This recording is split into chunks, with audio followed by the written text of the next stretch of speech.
Welcome back to Window on Well Street, a program that shares information about delayed food sensitivities.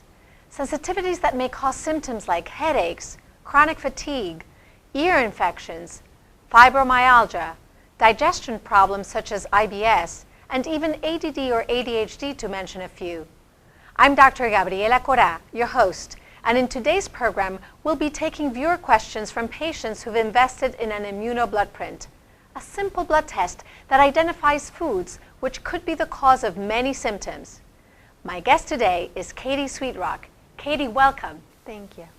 Katie, tell us a bit about your background. So I'm a health advisor for Immuno Laboratories. I actually help clients that have tested and have received their Immuno blood print implement the diet changes that we recommend. It's great to have you here today. It's a pleasure. Let's go to our first question. Hi, this is Charlie from Detroit. I just got my Immuno blood print results, and I tested positive for cheese, but I'm confused. Must I eliminate all cheeses, or is there some that I can eat? So this is a very, very common question, and it can be confusing because we test both cow's milk and cheese on the standard Immuno panel.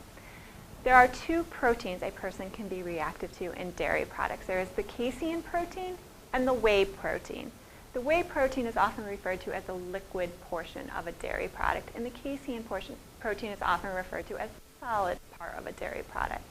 So if a person reacts positively to milk and not positive to cheese or negative to cheese, they can eat casein-only cheeses because the cheese that we test only contains casein. So if they are negative to that, that shows us that they are not reactive to casein. So what can they eat? So the cheeses that contain casein that they can eat because they're not reactive to casein include Kobe, cheddar cheeses, Swiss cheeses, provolone, Parmesan, any cheeses where the whey protein has been removed. So these are casein-only cheeses. I see. And which can they eat instead? So those are cheeses you can eat if you are not reactive to cheese. If you are reactive to cheese, then you should avoid all cheeses. Okay, great. How about other milk-related products? So there are other dairy products, including yogurt and butter. Those contain both proteins. So that contains both the whey protein and the casein protein. So if you are reactive to either of those proteins, you need to avoid those dairy products. Any alternatives? Oh, there are many alternatives, and they're becoming more and more prevalent. There's great almond milks on the market, rice milk, soy milk. There's coming out recently that's very tasty. There's also, you can make your own milk out of any sort of nut using a grinder and actually extracting your own milk from them. Great. Let's summarize this a little bit further. So let's say that I am allergic to milk, but not to cheese. What can I have as a replacement there? So the cheeses you can have, again, are those cheeses that I mentioned, provolone, Parmesan, cheddar, Swiss, and Kobe. The other things that you can eat, those are really the only dairy products you can eat. All other dairy products made from cow's milk need to be avoided. We've got Dr. Mikael Parsons standing by with some alternative food ideas. Dr. Parsons, any ideas for our caller? Is there life without dairy? Yes, there is. I know for many of us it's a hard concept to wrap our minds around. How can I live without my cheese and my milk? But remember, that's not something that we have to survive. It's something that we've gotten used to, mainly because of advertising, and it does taste good. So one of the first things I want to talk about is calcium is in other foods. You can get it through broccoli. You can get it through eating a variety of vegetables. You can also get it by doing a supplement, and especially if you're dealing with a child with a dairy and milk allergy, doing a chewable calcium supplement is going to meet their nutritional needs. But you're used to drinking milk. What are you going to do? Believe it or not, there are milks from other things, such as almond milk, which is one of my personal favorites. There's hemp, oat, soy, a variety of different milks available. I do want to caution you though, read the label because some of them are actually sweetened, especially the soy. Soy tends to be a little bit bitter. So you want to make sure you're not getting additional sugar. Now, there's lactose-free milk. Is that something that you're going to be able to have? Not if you have an allergy.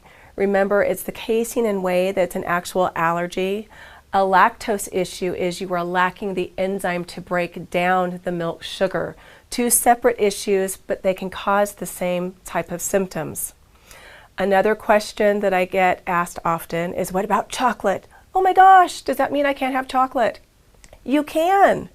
You can have the dark chocolate, which is actually better for you. Any of the milk chocolate products have dairy added to it.